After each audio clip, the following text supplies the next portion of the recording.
If you want to use AI for writing, if you want to use AI for advanced lighting rigs, if you want to use AI for whatever, okay, that's different. When you are going to take talent, scan them, and then be like, Ruslan. The Hollywood AI war brewing right now. Whole lot of conversation about artificial intelligence, and it's starting to apparently impact media in Hollywood for the negative. We're going to be looking at a clip from Breaking Points. This is Crystal and Sagar's channel, Breaking Points. They do independent news coverage. I usually really like their stuff. So they're independent, which means we're probably going to get a fairly decent take on this. All right, so let's jump right in. Major war has broken out between human beings and artificial intelligence. Now, this opening skirmish is at the core of the complete Hollywood shutdown, as actors have now joined writers on the picket lines. This strike, which is the first of its kind since Ronald Reagan. Okay, wow. So I didn't know that now actors joined the writers. If you guys didn't know, the writers have been on strike for a while, a couple months, I feel like. And now the actors are joining this writer's strike, and it seems like it's because of the potential incorporation of AI into this whole thing. Reagan was head of the Screen Actors Guild, as Sagar pointed out. It's extraordinary for its breadth and for how it will impact all of our favorite shows and movies. But while the grievances are at their core typical workers' concerns over wages, working conditions, and fair treatment, the way that tech is upending this entire industry has emerged as a key concern for both the writers and the actors that are involved here. Just take a listen to SAG-AFTRA President Fran Drescher on why their members overwhelmingly felt compelled to strike. The entire business model has been changed by streaming, digital, AI. This is a moment of history. That is a moment of truth. A moment of history, moment of truth. What does that mean? Don't stand tall right now. We are all going to be in trouble. We are all going to be in jeopardy of being replaced by machines and big business. Who cares more about Wall Street than you and your family? In an interview on Well, listen, I mean, I think we know that whenever there's innovation and whenever there's advancement in technology, there's going to be disruption in the marketplace. That's what we're seeing happening. So that means that there's going to be less mediocre things being made because some of the mediocre writing could be replaced with AI, right? That's the issue. Even if you just look at the advancement of camera equipment and lighting, there needs to be less prep time to set up cameras and set up lighting and all these other things on a big production because advancement of these techs is disrupting the industry. So the guy that used to have a job that would sit there and tinker with a light for hours is not going to have the same job that he did 15 years ago.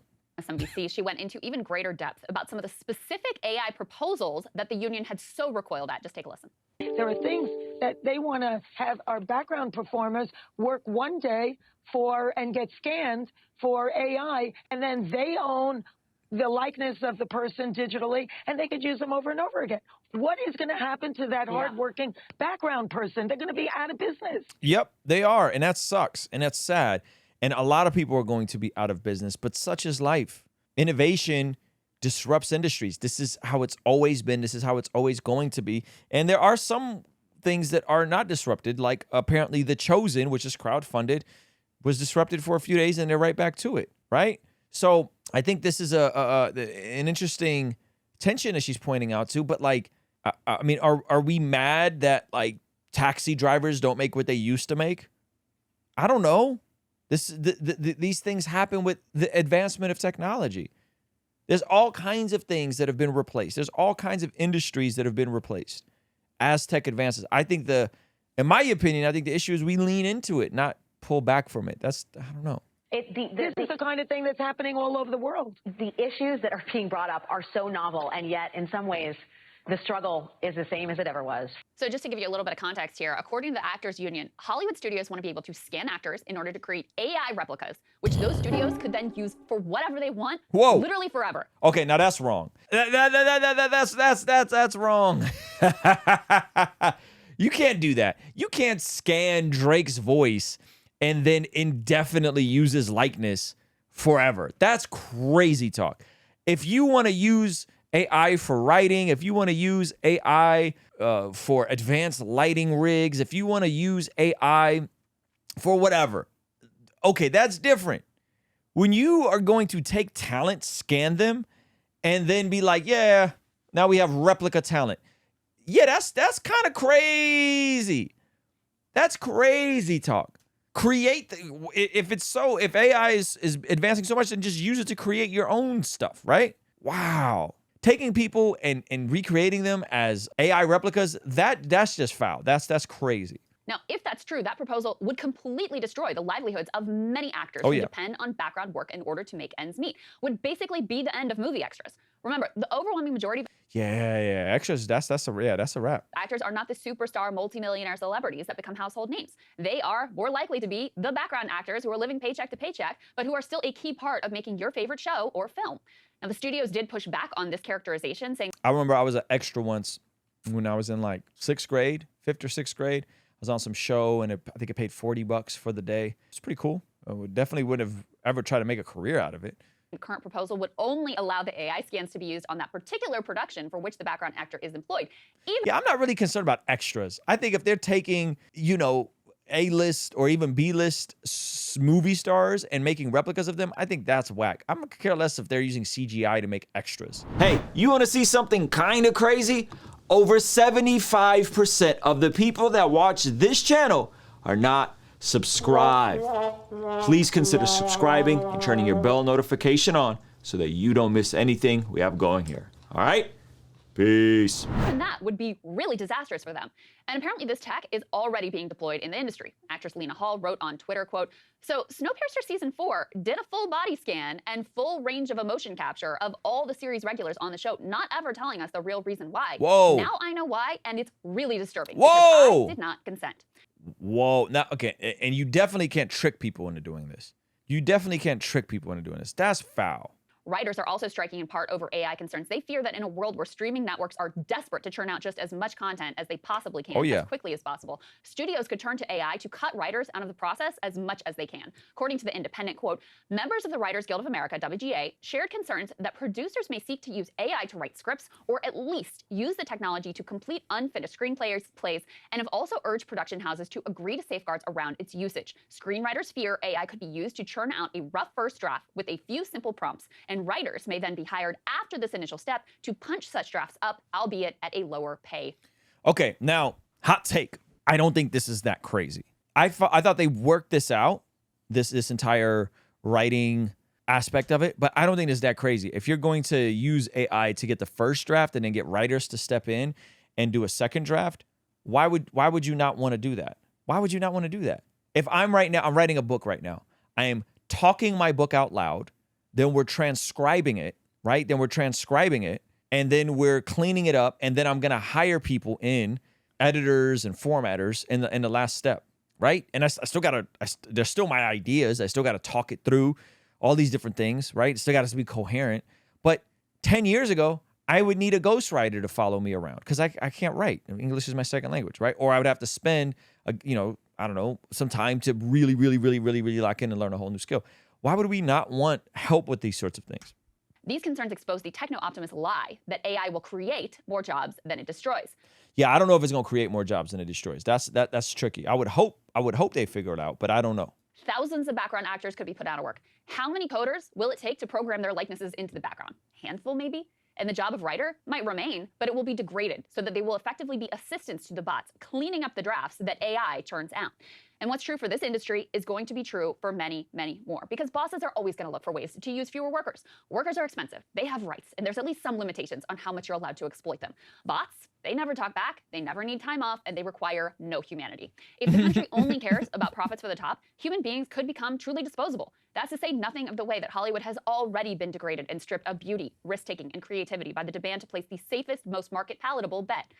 That's a fact. Hollywood's kind of Now, you may not think that this fight has a lot to do with you other than creating an annoyance as your favorite show production is delayed. You may think that these Hollywood stars and starlets have nothing in common with you and are privileged to even have the ability to complain about all of this. And you know what? There's some truth to that. After all, it is their prominence, combined with their union power, by the way, which is the only thing that even gives them a chance to push back on any of this. Listen, or maybe the role of a writer as a job is evolving, and you got to do more than just be a writer. I don't know. I think we all have to adapt and evolve to the marketplace. But this is just the beginning. Automation has already come for blue-collar America. Now it's coming for white-collar workers, too. Oh, CP, that's good. So if you get AI to do the first rough draft, then the people who clean it up on the back end don't get no royalties. Aha. Okay, that makes sense. Wow. Okay, so then that means you remove if you remove the foundational human experience as the launching pad, then you could basically have people never get royalties on it. Okay. Shout out to Excellence. He said the conflation of bots, AI machines, and models shows not enough knowledge about unbiased people are involved in this conversation. Yeah, that's probably true. Everyone now has an interest in seeing the shared threat to their livelihoods and supporting one another in these struggles that will draw new lines in the sand of what is acceptable and what is immoral in this new landscape. Bottom line, technology should benefit human beings, not destroy their lives. Because in this future that we are just catching a glimpse of, it's not that people will become wholly irrelevant. It's that the gulf between the haves and have-nots will become ever greater as the owner class separates more and more from the labor class. It's that every last sector of our lives. Hey, but you know what? She's right. She's right. The owner class from the labor class. So the question becomes, is it still possible to get into the owner class? Because this is kind of on the presupposition that the middle class is shrinking, which I think is a fair argument, right? And so if the lower class is growing and the owner class is the only way to have any sort of freedom, then how do you navigate that? Well, then that means you can't just be average. It means average is not good enough. That means you can't be an average writer. Can't work an average job, right? If you want the luxuries and the freedoms. Now, I still think people who are in the working class have a way better quality of life than the upper class did 50 years ago. I think that's a fact. I think people in the lower class have a better quality of life than kings did 150 years ago. But in all of this, like, that's true. That's true that the wealth gap is expanding. What do you do? How do you transition? Do you have to develop more skills? Can you just be a writer? I would say no. I'd say if you just want to be a writer, or you just want to be an artist, or you just want to be a producer, or you just want to be a rapper, or you just want to do creative things and think that's going to make you a millionaire in today's climate, I would say, no, I don't think that's going to happen. And to your point, THWC, is this all a subconscious push towards socialism and a UBI? I don't know. But if the lower class is living the quality of life of a upper middle class existence just 20 years ago, is it that bad? Is it really that bad? If your quality of life today, say you're on the lower end of you're a working class, lower class person, but your quality of life is at the level people had just 20 years ago. You got AC, you got a comfortable home, you got food. I don't know. That's a risk and reward, you know? I am curious to hear what you guys think about this. Will be colonized, commoditized for profit. And if this brave new world can come for Hollywood stars and starlets, what chance do ordinary people ultimately stand? And I think this is very telling, Sagar, of where all of these. So anyway, I am curious to hear from you guys. I think it's hard. Homeless people in America are still richer than most of the people on Earth, which is crazy. I can't speak for homeless people, but I would definitely say lower class or lower middle class people have a pretty daggone amazing life in America, right? Like I definitely think that's a fair set. I remember the 90s. Like I remember the quality of life in the 90s, being poor. And it was much different than today for folks that I know that are still struggling. As an artist, I'm totally against AI as a replacement. As a tool, it's fine. Well, I mean, as an artist, I'm trying to leverage the AI so that I can be more productive. To be fair, we're not privy to what private AI is capable of at this point. The consumer AI they release is just copying what has already been created by humans. They mine the internet and copy. True. Yeah. So I don't know. This is tricky. This is tricky, right? Uber and Lyft leveraged some form of technology and completely revolutionized everything we know about the cab industry. I think that was a net positive. Is this what's going to happen to other industries? Probably. The writers should kind of embrace AI and use it as a tool instead of thinking it as a replacement of writers by themselves. That I would say, why not give it to the writers and let them use it and let them refine it and say, hey, I got this idea. Give me, you know what I mean? I don't know. Just like all those Bruce Willis movies, they are trying to warn us, God's people, not the other team. I mean, listen, let's be honest. A lot of those Bruce Willis movies could have been written by ChatGPT. They were not super deep.